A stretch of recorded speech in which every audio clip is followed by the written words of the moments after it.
Guys, it's unfortunate, but something very bad just happened to Bitcoin. So if you guys have been watching my last few videos, you know that the S&P 500 plays a big role in my Bitcoin analysis. This and Bitcoin are very correlated to each other. So whenever this looks bad, Bitcoin also tends to be in a pretty bad position. And whenever this looks good, Bitcoin tends to do good. And as we can see right here for the S&P 500, we have unfortunately broken through this white line of support that I was hoping we would hold through, especially, since we had this strong bounce right here. But unfortunately, we are clearly below it, which does open us up to this entire range down here, which isn't too good for Bitcoin, if I'm being honest. Not only that, but this high right here also couldn't make it above the previous high, right? So this right here might have been the dead cat bounce you kind of see near tops, which is pretty scary, I have to admit that, right? If we do check on Bitcoin, so I was kind of surprised with the strength it had. It didn't make a lower low, which is great. Structurally speaking, this is still a bullish trend. You can see higher lows across the board. Even this one right here was slightly higher than this low.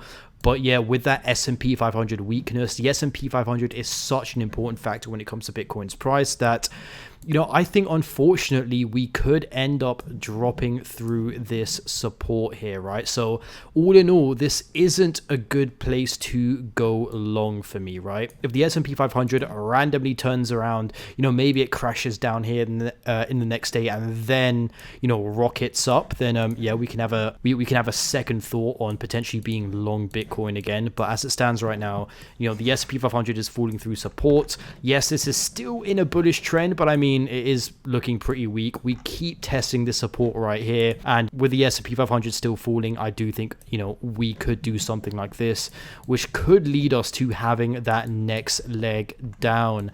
And for that next leg down, I am targeting this green box down here. So this was the consolidation zone we were stuck in last year. Honestly, I doubt we go below this.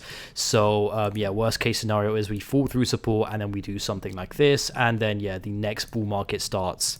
Now, I do want to remind you that not all hope is lost. The S&P 500 can recover. It is possible that Bitcoin does find some strength, and even if we see the S&P 500 go back down to the range lows, yeah, and then recover, Bitcoin could still maybe keep this bullish structure, but yeah, like, once again, this isn't a place I would look to go long. I really want to see strength in the S&P 500 for me to go long. By the way, guys, if you do want to trade, be sure to use the links I have in the description down below to the top crypto exchanges out there. And if you do sign up using those links, you can claim a huge bonus. Bybit, for example, will give you a bonus of up to $30,000 by just clicking and signing up to that link. And if you weren't aware, Bybit is the world's second largest crypto exchange, trusted by millions. And yeah, I've put more down there that I tend to use as well. Thank you for watching. I'll see you soon.